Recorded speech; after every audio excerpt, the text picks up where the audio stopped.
Hoje de manhã eu acordei com uma confirmação no WhatsApp de uma consulta médica. 1 para confirmar, 2 para reagendar. Outro dia, no fim de semana, meus filhos super empolgados com a Alexa, com a Siri. Eu descobri o Vitor. Esse é o tema de hoje, inteligência artificial. E é com grande alegria e prazer que eu tenho uma pessoa super especial para conversar e ensinar para todos nós, porque eu tenho um monte de dúvidas sobre esse tema. A doutora Fernanda Ivo, isso mesmo, professora doutora, porque ela faz jus ao título.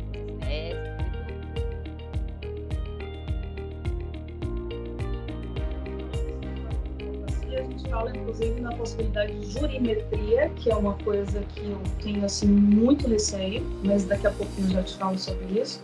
Mas deixa eu resgatar um pouquinho da sua fala. Você falou do Vitor, e tem o Sapiens, e tem vários outros, eu não vou denominar todos, mas existem pesquisas recentes da FGV da quantidade de sistemas de inteligência artificial já implementados em todos os tribunais do Brasil. Então, tem sistemas, existem formas de inteligência que nós nem imaginamos. Todas elas já vêm sendo implementadas, já estão em franca utilização. E o CNJ, felizmente, atentou para isso de agrupar. Eu vou aproveitar, então, que assim, eu sou uma apaixonada pela inteligência artificial, você já percebeu. Adoro. Mas, ao mesmo tempo, eu preciso colocar alguns freios e trazer alguns contrapesos.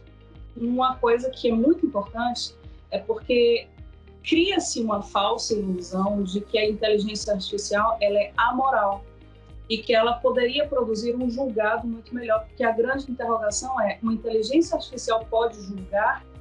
No Brasil ainda não, mas existem países que já, causas de menor valor, que são julgados pela inteligência artificial.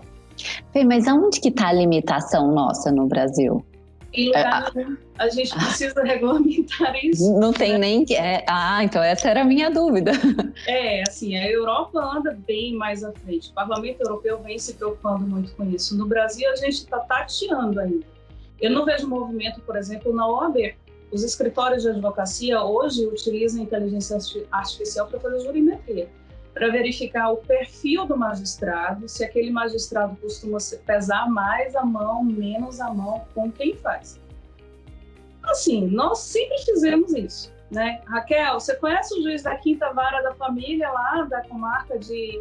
Como que costuma ser o posicionamento dele? Então, desde sempre nós fazemos isso, mas com a rapidez, agilidade e eficiência de uma inteligência artificial, não. Na França, inclusive, os escritórios de advocacia estão proibidos de fazer isso. Pena de reclusão de 5 anos. Olha que interessante. Aqui no Brasil, não. E, inclusive, porque nós temos problemas de enfrentar e invadir a intimidade, a privacidade do magistrado. Né? Então, já não é mais uma questão de juntar os julgados daquele ou de outro juiz. Não, a gente já entra na esfera pessoal mesmo, né? Isso. Tem uma pesquisa interessante que saiu na revista Nature que verificou que juízes com fome são mais severos nas suas decisões. Sim, uma coisa óbvia, né? São seres humanos, né? Todos nós, né? No entanto, também existem pesquisas de uma inteligência artificial que foi utilizada nos Estados Unidos. O ministro Luiz Fux, ele é entusiasta da inteligência artificial e fez esse estudo detalhado. Felizmente, nós temos mentes brilhantes que trabalham com isso, né? E chegou-se à seguinte conclusão: a inteligência artificial também comporta vieses algorítmicos. O que significa isso? Ele é alimentado, só que a pessoa natural, o ser humano que alimenta aquela máquina, que alimenta aquela inteligência artificial, é dotado de valores. Então, com o constante aprendizado, a gente não sabe onde que essa inteligência artificial vai parar. E quando ela vai aprender, quem me garante que ela não vai aprender errado? Parece ficção científica. Ficção científica, a gente está vivendo ficção científica. Quando a gente fala dos princípios robóticos, de roboética, que deve guiar a roboética, nós vamos para as Asimov, nós vamos para o Eu, Robô, nós vamos para os filmes de ficção científica. Estamos vivendo na ficção científica atualmente, a ponto de começarmos a tratar e estudar se o robô, né, já inteligente, se ele tem ou não tem personalidade jurídica. E eu tenho um pouco o pé atrás com isso, vou lhe ser sincera, porque eu acho que quando a gente fala de personalidade jurídica, é aquele sujeito que está apto a direitos e deveres na ordem civil. Quem defende esse posicionamento vai dizer, olha, eu não sei onde é que o robô vai parar, então eu não posso me responsabilizar por atitudes que ele vai tomar lá mais adiante. Mas, ao mesmo tempo, a gente pode ficar danos sem reparação. E quando falamos de Lei Geral de Proteção de Dados, você imagina quantos dados que não são divulgados, que estão em nuvem, e quem seria o responsável por isso? É por isso que eu gosto muito de um princípio que tem no Parlamento Europeu a esse respeito, que diz assim, quanto mais capacidade de aprendizagem e mais ensinamento há na inteligência artificial, maior a responsabilidade do professor. Então, quem está por trás daquilo tem que ser, sim, responsabilizado. Né? Imagine quantos dados sensíveis nós temos em tribunais, quantos dados sensíveis nós temos em escritórios de advocacia que precisam investir pesado nisso. Eu vou lhe dizer uma coisa que eu tenho me atentado muito para isso. Eu acho muito importante que os tribunais investam em tecnologia, mas as cifras, os valores nesse sentido, não são compatíveis com as cifras investidas em proteger os dados dos cidadãos. Estamos em época de ransomware, de vários ataques cibernéticos cobrando resgate dos dados que são sequestrados, né? Isso aconteceu com o STJ e vem acontecendo com alguns outros tribunais. Então, temos um passo neste investimento, no que é a inteligência artificial, com aquilo que deveria ser em prol da cidadania, em prol do cidadão. Difícil encontrar esse equilíbrio. Então, se a gente ainda não tem regulamentação pró, né, inteligência artificial, a gente também não tem contra no Brasil. Não tem contra. Quem vem regulamentando isso daí é o CNJ, mas vale sempre ressaltar.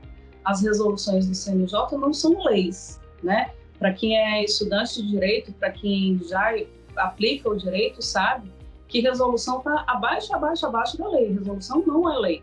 E as resoluções do CNJ só se aplicam aos magistrados, aos tribunais, aos seus subordinados. Não se aplica, por exemplo, aos escritórios de advocacia. Então, existem projetos de lei nesse sentido e eu sinto falta, inclusive, de que a OAB seja mais atuante também nesse sentido daí. Precisamos realmente de um arcabouço teórico, talvez inspirado realmente na Europa, mas para que dê um certo freio, porque, como eu disse, esse ponto de equilíbrio é o que tem de mais complicado.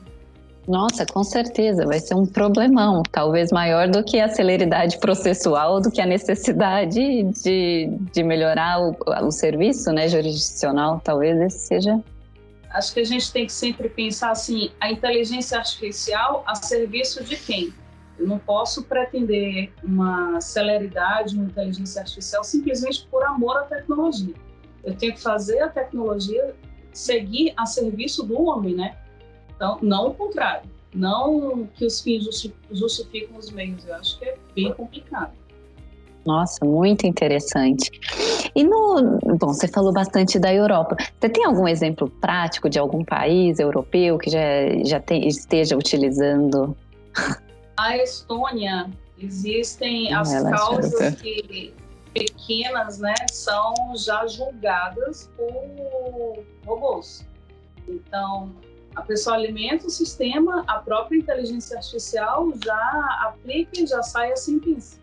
Os Estados Unidos, em vários estados, nos Estados Unidos também já vem se utilizando, em julgamento mesmo. No Brasil, felizmente, não. Que a arte de julgar, sob o meu ponto de vista, é do ser humano. A gente tem que utilizar, eu sempre digo assim, a inteligência artificial veio para nos auxiliar naquelas tarefas repetitivas. Advogado não tem que ficar fazendo copia e cola. Juiz não tem que ficar fazendo copia e cola. Então, nesse tipo de atividade que realmente demanda muito tempo e que uma inteligência artificial pode auxiliar, ótimo, perfeito. Mas eu tenho que ter muito cuidado em que sentido que vai ser utilizado. Existem tarefas humanas, empatia só o ser humano tem, máquina não tem.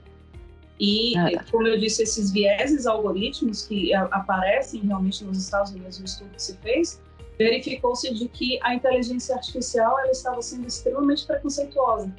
Então, ela condenou o negro, e, enfim, E verificou-se que nada mais era do que esses vieses algoritmos, né? É um algoritmo enviesado, que aprendeu mal.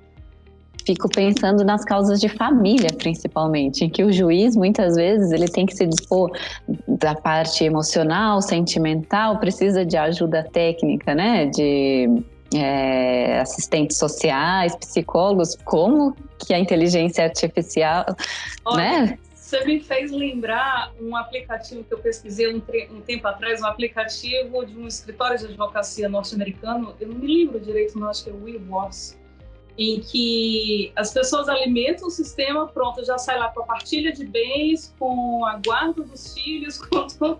Eu acho isso inimaginável, incompatível. Tem que conviver com o antigo também. A empatia, né? A questão da mediação precisa ser tocada adiante. São formas de alternativa de conflito, formas alternativas de solução de conflitos, aí, de negociação que precisam ser revistas, né? Nossa, muito interessante. Eu lembro também, ainda quando estava lá na Califórnia, de ver os estudos na região de São Francisco, era mais do que de Los Angeles, talvez, de como eles já estavam utilizando eram causas pequenas também, ele era uma implementação, algo novo que eles estavam começando.